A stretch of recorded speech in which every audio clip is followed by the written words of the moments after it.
In the early 18th century, within the tightly regimented society of Edo, Japan, a story unfolded that would captivate generations and become one of the most famous tales of loyalty and honor in Japanese history: the legend of the 47 Ronin. This is a story grounded not only in dramatic action, but also in the complex social and cultural codes that govern the samurai and their world.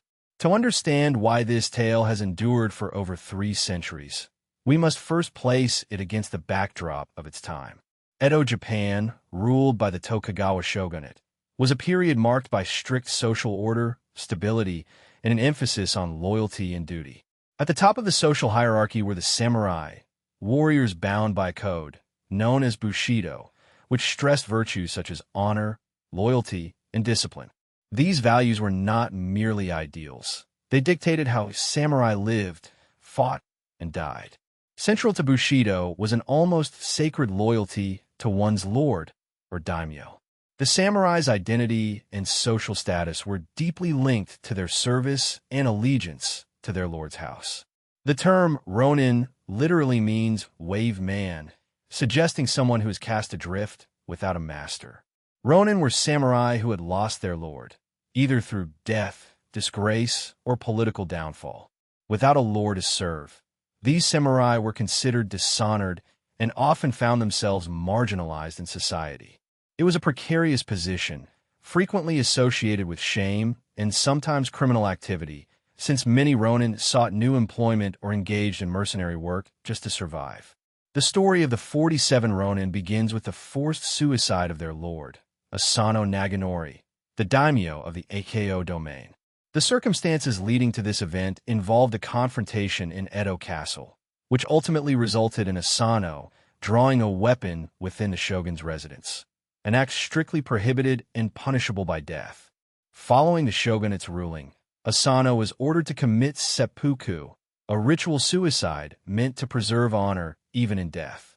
With Asano's death, his samurai became Ronin overnight, stripped of their positions and income, yet still bound by absolute loyalty to their fallen lord's memory. The 47 men faced a dilemma: accept the dishonor of becoming masterless samurai, or find a way to restore their lord's honor through decisive action. Over the course of nearly 2 years, these Ronin meticulously planned their revenge against Kira Yashinaka, the court official they held responsible for their lord's demise. The cultural significance of the 47 Ronin's story lies in this tension between duty, honor, and the consequences of rigid social codes. Their choice to avenge their lord, despite the risks of defying the law and the shogunate's authority, reflects a profound expression of Bushido ideals.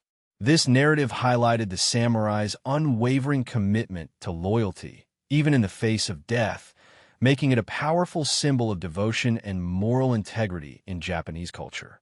As we explore this legend, separating its many layers of myth and dramatization from the historical reality, it's important to remember that it is more than just a story of revenge. The death of Lord Asano Naganori was more than a personal tragedy. It was a catalyst that revealed the intricate power dynamics of Edo period Japan. Asano was a young daimyo assigned the task of receiving envoys and overseeing protocol at Edo Castle. His position required interaction with Kira Yashinaka, a senior court official responsible for instructing court etiquette to the high-ranking samurai who visited the shogunate. Historical records, including official court documents and contemporary chronicles, indicate that tensions between Asano and Kira had been escalating long before their fatal confrontation in 1701. Court records describe Kira as demanding and deliberately difficult, allegedly bribed by some officials at the time. Asano's failure to meet Kira's expectations reportedly led to repeated insults and humiliations.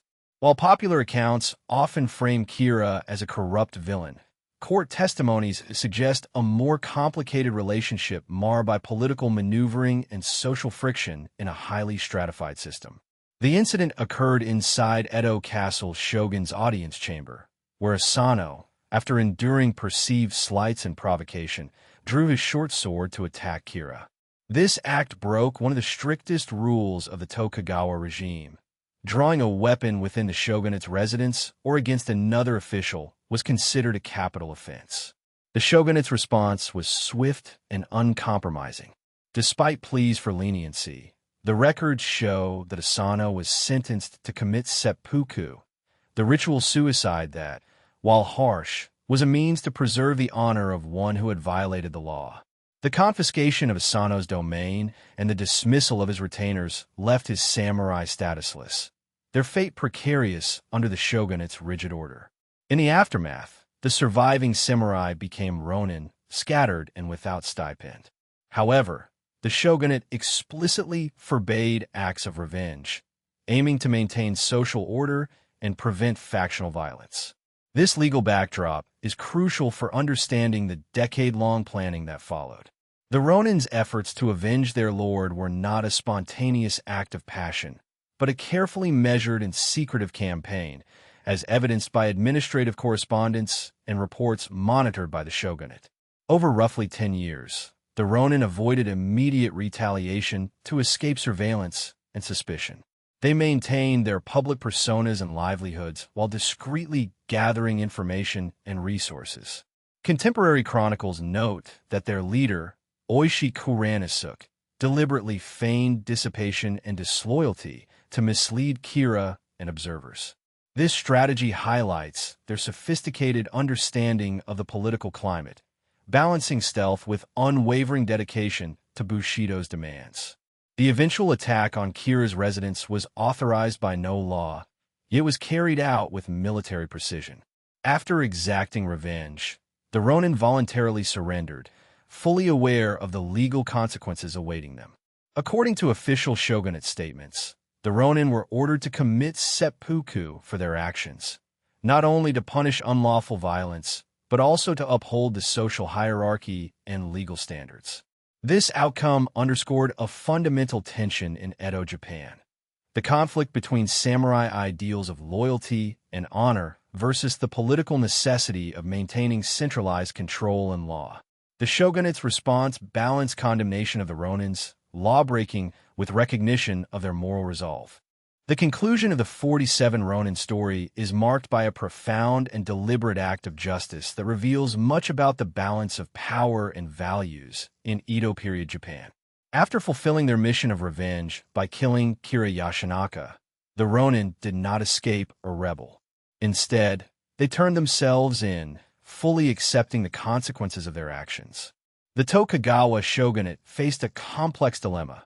While the Ronin had clearly broken the law by taking justice into their own hands, their act was grounded in widely respected samurai ideals of loyalty and honor. To preserve the authority of the state without disregarding the Bushido code, the shogunate ordered the Ronin to commit seppuku, ritual suicide that allowed them to die with honor rather than as criminals stripped of dignity. This outcome demonstrated the shogunate's careful balancing act. It reaffirmed the rule of law and the shogun's ultimate authority while recognizing the cultural and moral weight of the Ronin's loyalty. The sentence served as a powerful message to the samurai class. Honor and loyalty were valued, but they could not justify defiance of the shogunate's legal system. Records from the time describe the executions as solemn affairs, with each Ronin carrying out the ritual in accordance with tradition. The story's historical ending established a precedent in Edo Japan's social order, acknowledging the ideal of loyalty but firmly upholding centralized control. Over the centuries that followed, the narrative of the 47 Ronin evolved far beyond these documented events. During the Meiji period and later, dramatizations in theater, literature, and eventually film transformed this historical case into a nearly mythic tale of unblemished loyalty, sacrifice, and righteous vengeance. Popular retellings emphasize the Ronin's unwavering honor and frame their act as a pure expression of Bushido's highest ideals. This romanticized version often glossed over the legal and political tensions that originally complicated the episode. In doing so, the story became an emblem of Japanese national identity and moral virtue, inspiring generations with its dramatic depiction of sacrifice and fidelity. However, this mythologizing has also led to conflicting interpretations. Some view the Ronin as heroic paragons of loyalty and justice, while others highlight the dangers and costs of rigid adherence to outdated codes that resulted in tragic deaths and disorder. Scholars and historians encourage a nuanced view, recognizing that the 47 Ronin tale operates on multiple levels, as both a historical event with legal and political implications, and as a powerful cultural myth that has shaped values and imagination. Understanding this distinction matters because it allows us to appreciate the story's complexity. It shows how history can be molded by storytelling to meet the needs of different eras and audiences. The 47 Ronin remind us that history is never simply fact or fiction, but often a blend of both. Their story teaches enduring lessons about loyalty, justice, and the consequences of actions within a societal framework. At the same time, it invites us to critically examine how narratives are constructed and why cultural myths endure.